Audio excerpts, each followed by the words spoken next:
El jinete se asoma a las sierras cercanas a Sorocaba, en la región de San Pablo, en Brasil. Monta un caballo tostado y lleva al tiro una yegua alazana.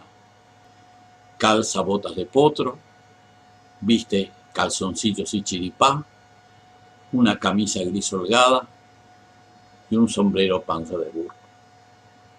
Detiene su marcha y observa el valle que se extiende a la distancia. A lo lejos se puede ver la torre de la iglesia y algunas casas de 2 plantas que anuncian la presencia de una ciudad importante. El camino que conduce a Sorocaba desde el sur tiene un tráfico bastante intenso. En las últimas leguas recorridas, Francisco ha encontrado tropas de vacunos transportadas por hábiles troperos para su venta en la ciudad. En otros tiempos por aquí venían las recuas de mulas de Santa Fe, pero la guerra había cortado abruptamente su llegada. Los vacunos provenían de las vacarías del Planalto y de las praderas pampeanas de Río Grande y la Banda Oriental, que los portugueses habían denominado provincia cisplatina. Francisco sabía que allí, en la ciudad cercana, lo esperaba un intenso movimiento. La feria de Sorocaba era uno de los puntos de comercio e intermediación de animales más importantes de las colonias de Brasil. En su prolongado itinerario, Francisco había sobrepasado tropas que se movían con extrema lentitud y a veces demoraban varios días en cruzar los principales cursos de agua. Se acordaba del paso del caudaloso Iguazú, que precisamente en esa época estaba muy crecido debido a las lluvias de verano. Allí había miles de cabezas y decenas de troperos acampando a la espera del reflujo.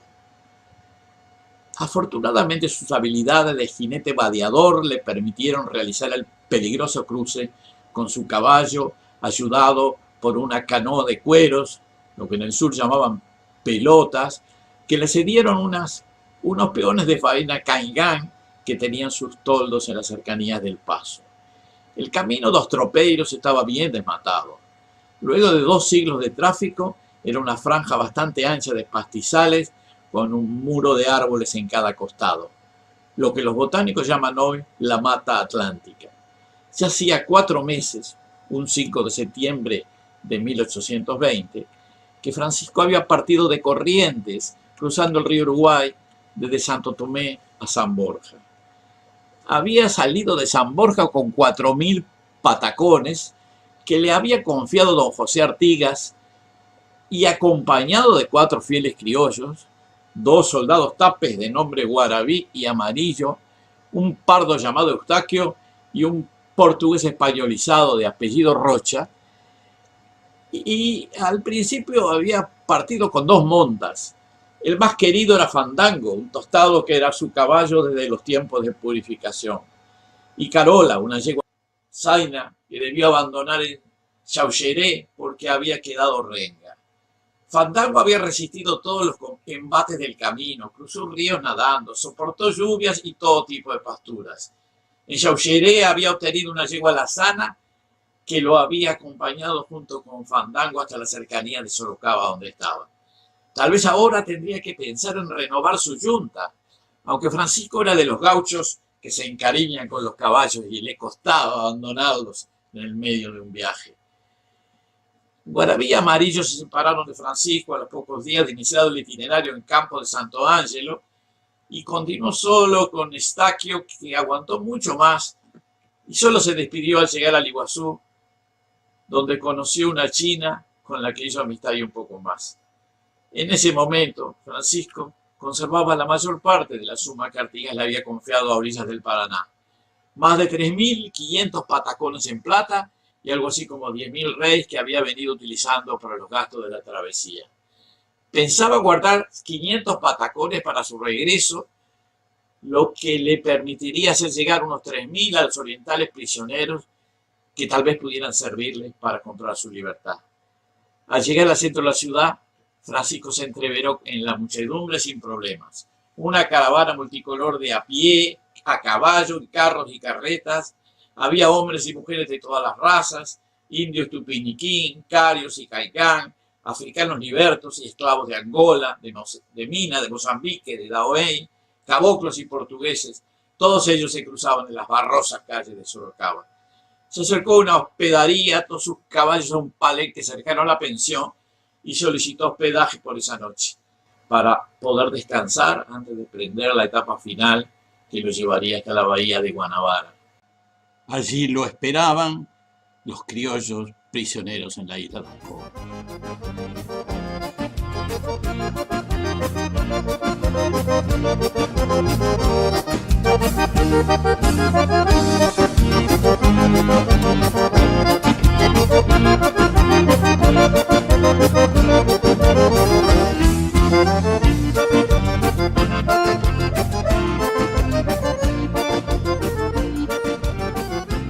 Algunos días después, el 5 de enero de 1821, Francisco entraba en Río de Janeiro mezclándose con una multitud de gente que iba y venía en todas direcciones.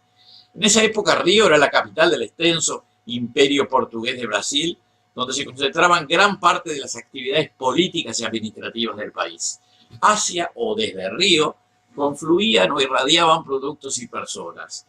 En ese sentido, un jinete criollo, mezcla de africano y guaraní, que además hablaba bien la lengua general y el portugués, podía pasar desapercibido por sus calles. Por esa razón, Francisco de los Santos pudo atravesar la ciudad y hasta llegar al destino previsto, la fortaleza militar de la Ilha das Cobras. Le guardaban allí sin saberlo Juan Antonio Lavalleja, Fernando Torgués, Manuel Francisco Artigas y otros líderes de la Revolución Oriental. Se instaló en una hospedería frente a la fortaleza, cerca del monasterio San Bento, para establecer los contactos requeridos para hacer llegar los patacones a su destino. Se acercó al monasterio y logró hablar con un sacerdote de la orden para ver cómo podía cumplir su misión. Tuvo un buen recibimiento y finalmente, a través del abate Miguel Pinto Lima, que era el superior del monasterio, logró acceder al comandante de la fortaleza, el brigadier Joaquín Freire da Silva. El abate puso al corriente a Freire da Silva de la misión de Francisco y aceptó recibirlo en su oficina de la Ilha das Cobras. Al día siguiente fue a la comandancia del fuerte, guiado por un marino, que había sido enviado para escoltarlo. Atravesó el puente que conectaba la isla con el continente, cruzó el patio de armas y entró en los corredores del sector principal del edificio de la Brigada Real de Marinha. Allí lo recibió un capitán de nombre Oliveira, que lo hizo pasar a una habitación espaciosa, con un escritorio de caoba y varias sillas de pino Brasil y almohadillas de color púrpura. En la pared había colgado un óleo del emperador Don Pedro. Al cabo de unos minutos apareció un hombre de mediana estatura con un uniforme de la Marina portuguesa. Francisco se paró en señal de respeto. Ante las preguntas del brigadier, Francisco explicó el motivo de su viaje. Vine para entregar una suma de dinero que el general José Artigas envía para los oficiales presos en la isla. El brigadier sonrió y expresó, y aquí lo digo en portugués: estou maravillado. Você fez mais de 600 léguas a lombo de cavalo para vir a Rio de tão longe? É somente para trazer os patacões castellanos presos? Não tenha medo. Eu vou dar o dinheiro aos prisioneiros. Ademais, vou lhe dizer uma coisa que ninguém sabe.